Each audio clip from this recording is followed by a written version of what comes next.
Guys, we got very important news. The SEC just made one of the biggest decisions in the last decade, and they did it together with the CFTC. They said most crypto assets are not themselves securities. Most cryptocurrencies are simply not securities anymore. For the first time in 10 years, the SEC is saying this crystal clear at the highest level. A lot of people think this 68-page report is just for lawyers. Wrong. This is written for every single person holding crypto. I want every one of my subscribers to really see the truth behind this news and keep a clear head in the crypto space at all times. And this one, you can't miss. For the first time in a decade, the regulators are done playing cat and mouse. They are laying their cards on the table.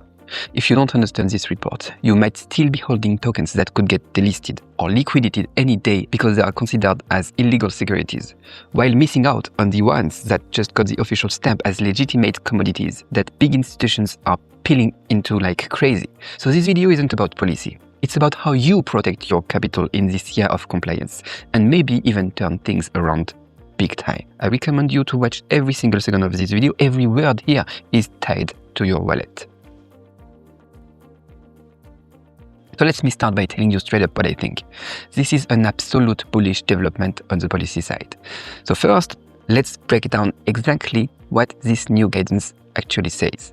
The most important part, they divided crypto assets into 5 clear categories. First, digital commodities. Things like Bitcoin, Ethereum. These are not securities. Second, digital collectibles, like NFTs, not securities. Third, digital tools or utility tokens, as long as they don't promise profits, not securities. Fourth, stablecoins, not securities either. And fifth, digital securities, tokenized stocks and things like that. These obviously are securities. They also made 3 things super explicit. Airdrops are not securities, stacking is not securities, mining is not securities. But in my opinion, the single most critical thing in this document is the separation principle. In the past, the SEC basically said, if you ever sold tokens to raise money, you are a security for life. Now, they say something completely different. If the project actually delivers and decentralizes, once the team completes its development promises and the project becomes truly decentralized, the token automatically separates from the original investment contract and becomes a pure commodity.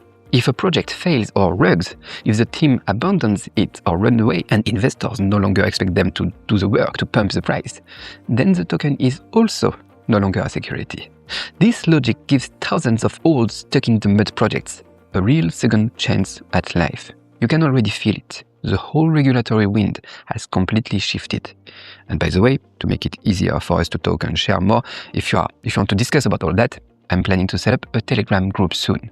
You can check in the description. And lately, OpenClaw has been really blowing up. I'll also share in the group how AI agents have been massively helping me recently, stuff like that. So if you want to join, just check the description and add my Telegram.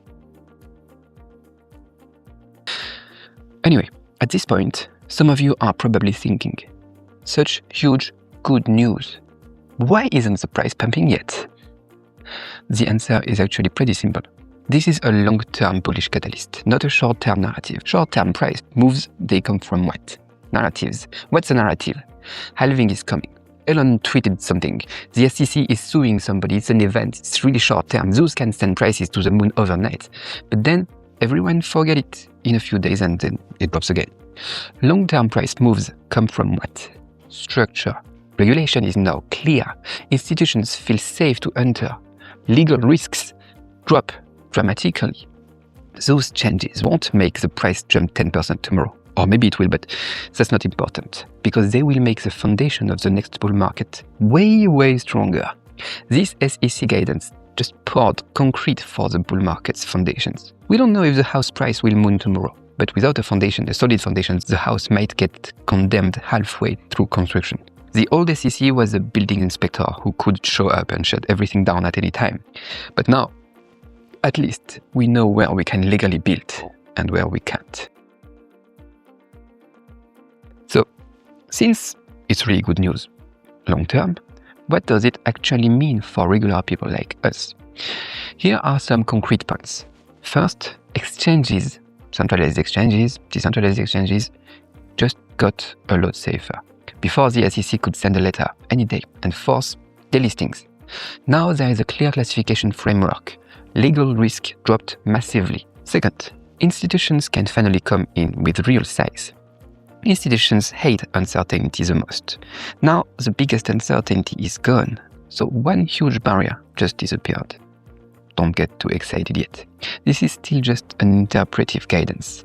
It doesn't have full legal force yet.